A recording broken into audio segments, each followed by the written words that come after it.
What we consider the objective experience of time is a result of our earthly existence. If we lived suspended in empty space, we would never accept the concept of days, months, and years, simply because we would never experience these cycles of light, more light, a lot of heat, and then an evening, a sunset. You would never experience these changes. You would just be a point in the space. And the sun would just look like a star, just like a white source of light. It wouldn't even look yellow and red, because all these variations are caused by, by, by the motion of the earth itself. Similarly, we wouldn't experience years because we just wouldn't experience seasons. Everything would always look the same. We wouldn't have rainy days because rains exist only on earth. They don't happen in space. And we wouldn't have summers and winters. Right? So the objective experience of time that we measure using units like days, months, hours simply wouldn't exist in empty space. Therefore, the objective experience of time is simply an illusion, I guess, produced by our earthly existence. Now, the subjective experience of time, I think, is a result of changes in internal subjective awareness. This is what I mean by this. Let's say you're playing the piano, and you've been playing the piano for a long time. You are in the state of self-expression. You're expressing yourself playing the piano, and you're lost in playing the piano. Right? You don't know the passage of time. And suddenly somebody barges in and says, "Hey, dinner is ready." Now you're in the state of hunger. And you suddenly realize, "Oh shit, I've been playing the piano for 4 hours." Now you're eating and watching TV, and the TV show that you're watching suddenly ends, and you realize, "Oh shit, I've been watching the TV for an hour. I need to go to bed." Right? Why is it that the awareness of time suddenly hits us? We don't feel the passage of time when nothing major changes. So when you were playing the piano, you were in the same state of consciousness when you were playing the piano. When the consciousness was suddenly interrupted, and your bubble of reality that you had produced and were partaking in suddenly crashes down, and you partake in a new reality where you are hungry, your reality changed. And now in relationship with this new reality, the old reality is not the same. That's why you say time has passed.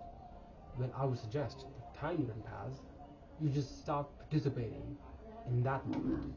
And now you're participating in a different moment, like in a different scenery, in a different plot.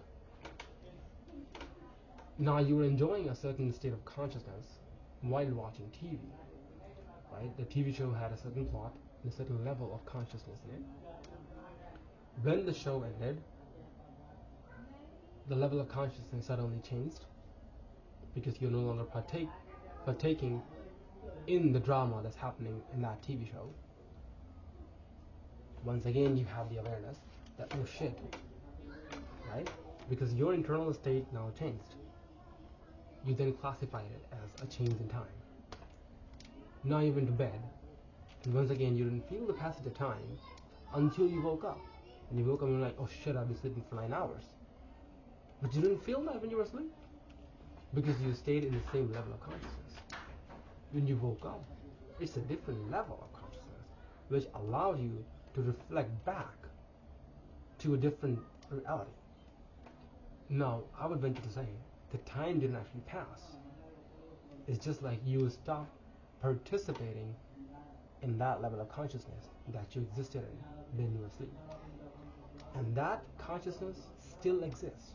So let's just say that time period, if you want to call it, it's not a period, but that moment still exists. You simply are not partaking in it anymore.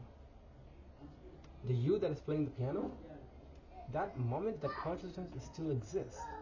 You just withdrew from that bubble, that plot, from that scene, whatever you want to call it, like a scene in a movie. You withdrew from that plot and started participating in a different plot in which you were eaten, and the consciousness was characterized by hunger and anything else that you were watching on TV. When you went to sleep, once again, you withdrew from that world and just went into a different world. So it's not that time passed. It's more like you jumped from a world to another. But if you existed in the same level of consciousness, you would have never felt the passage of time.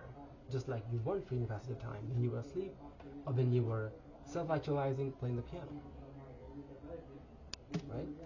It is by not being in the same state that you realize that the state changed in relationship to your current state, which you then define as a change in time. Then you should really define that as a change in consciousness. Because when you go back to the same room, wear the same clothes, play the same piano, and the exact same song, chances are you will be transported into the exact same internal state that you were in that day.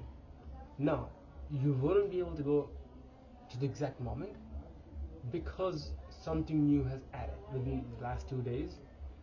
You have experienced more, or let's just say all the variables that defined that world are no longer consistent because there are more variables. You have experienced more emotions, more internal states. So when you go back, you bring something new to that memory, and therefore you cannot be teleported or transported to the exact same scene. You go back to a scene that's a bit different, but is very similar. Right? These are the 2 points that I want to make today. That the objective measure of time is predicated on our earthly existence. There is no such thing as the objective measure of time because there is no such thing as the passage of time. And the objective measure of time is, as I explained, completely dependent on the consciousness that we embody. Every moment that we see as past didn't actually pass.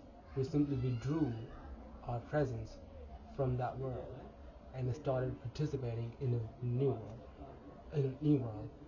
And we technically can go back to the same world, but in order to go back to the same world, you would have to restore the same variables that define that world. But there is no reason to go back to the same world.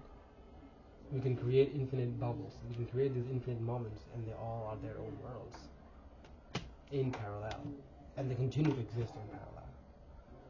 Which is why in hypnosis, and other, I guess, processes that resemble hypnosis, you can go back to that state where you are still existing and playing the piano just like you were during that day. But in actual reality, you are likely to take some exogenous variables from other worlds and bring to that world. And once you change all of your variables, you would not be able to produce the exact same world. But under hypnosis, that likely is possible because you can ignore the conscious